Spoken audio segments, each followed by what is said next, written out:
Buenos días, gracias por el espacio.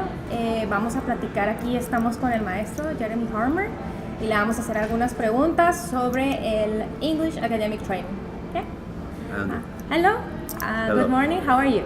I'm fine and very happy to be in Chihuahua for only the second time in my life.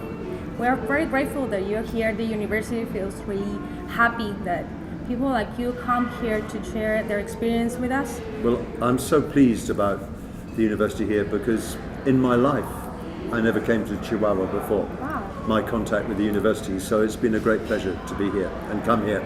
And we need to speak up as much as we can. So I'm going to shout. Thank you. Well, this English academic training, like you said, is the second time it's here. So what's your specific role in it? How do you see yourself in this program? I think if you come here from the outside, and if you only come here for 2 or 3 hours, it's not like you can offer a training course.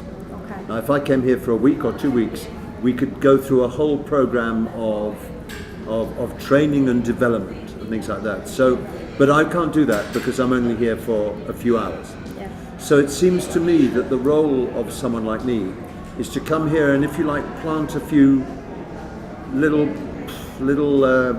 not bombs exactly, that's too strong, but little kind of fireworks, cohetes, sort of just to provoke some thoughts in people.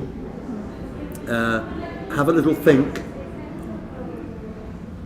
and if I'm lucky, also to give the teachers here a positive experience. Right. Because in the midst of our daily lives, the lives of teachers, which are, as we discussed before, which can be fantastic and glorious, but also sometimes frustrating and tiring. In the midst of all that, I think a chance to be together and have a positive experience is really important. So we could say that you come here like to bring some sort of spark in teachers, right? If the magic works, that's exactly what. Well, you're the match. What I hope to do. That, if I may say so, is a wonderful sight. Thank you. Yes, if the magic works, that's the idea. Now, working with you and your colleagues and everybody else, we talk the same language. We're teachers. The only advantage I have is that you don't see me every day. Yeah. If you see what I mean. So hopefully that's just a little bit different. Like a breath of fresh air, right? Something like that. Yeah. But I mean, this is all supposing that it works. And you never know. It's like when you go into a lesson, you think it's going to work, But you never know. but you never quite know what's Yeah. going to happen. So now, I think you kind of answered, but how do you think this is important, this training? Because you said it's important, like to make the magic work. But how is important for teachers to come here and take part in this project? I don't know about you, but people often say to me, "What do you think the greatest quality a teacher should have is?" Okay. And I don't know how you'd answer that question. You might say Determined. enthusiasm, determined. Yeah. Again, we've talked about this before, you and I. Perseverance, empathy, Empathy is really important. all that. Curiosity. But that's the one that I think, that's the one that stands out for me. Curiosity. Teaching is, of course, it's an art as well as a science. It's a very creative profession. Yeah. If you give it your whole heart, it's fantastic.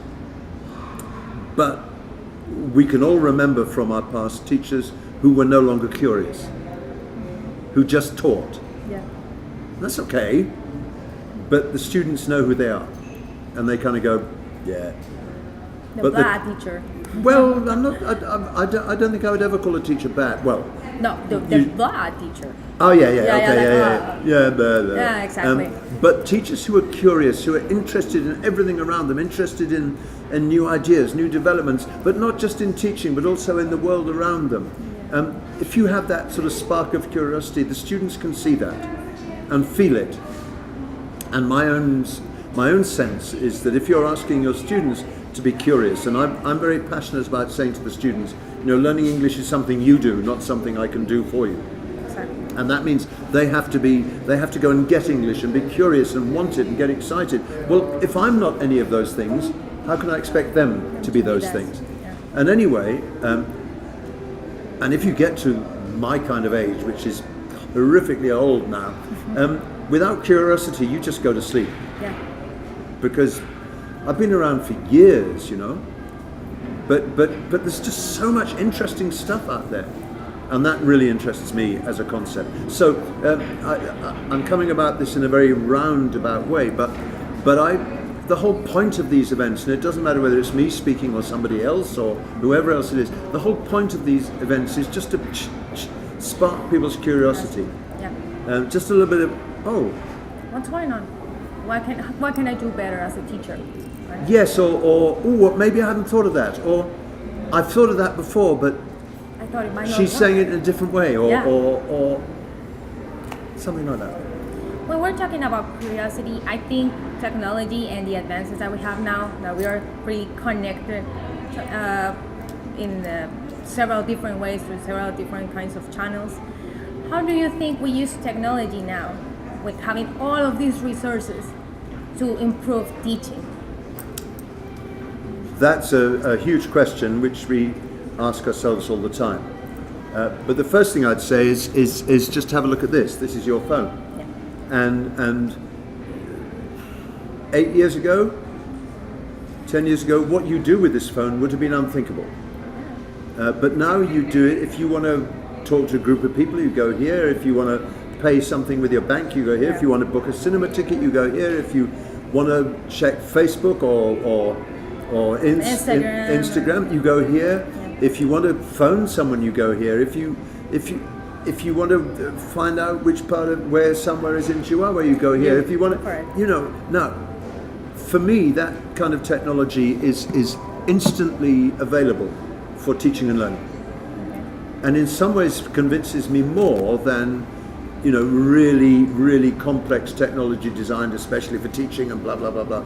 I think we can harness this kind of thing instantly. So, why not use WhatsApp, for example, in teaching? Why not you get students to Google things in class? Why not get students to make little videos and upload them to YouTube? Why not, all that kind of thing?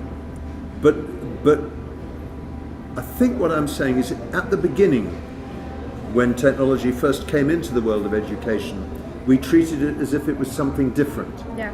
Something special, something, whoa, mysterious.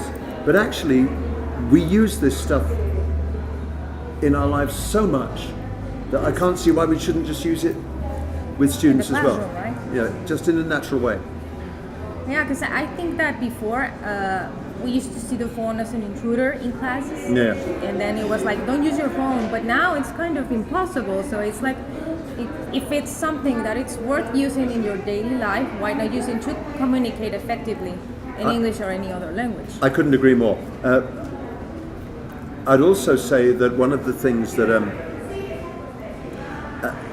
there's a tremendous desire to get students to use their phones, and I'm very sympathetic to that.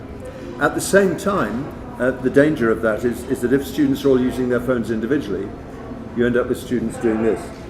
Yeah. Like all the jokes about the married couple going out for dinner and all they'll do is look at their phones, and you think, uh-oh, that's not going so well.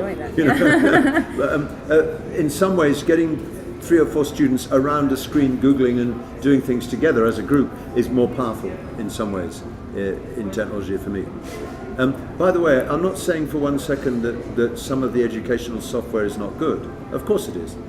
But what I am saying is that whereas, and I'm guilty of this, when all this stuff first started arriving into the world of language teaching, we were all a bit kind of, ooh, this is a bit, I don't know how to use it. I don't know how to use it. And it's like a new religion had arrived. But it turns out it's helpful. It's just there. It's what we do. All of us have this in our lives, so we might as well use it. Jeremy, I think what you have told us today is really important. as teachers and also as students. I don't know if you have like some sort of final thought or something you would like to share us from this experience that you're about to go to. Yes, I think you have to be careful with people like me, because despite everything I've said, we tend to come along and say, hey, look at this, isn't this wonderful? But in the end, teaching is hard work. Teaching is a constantly challenging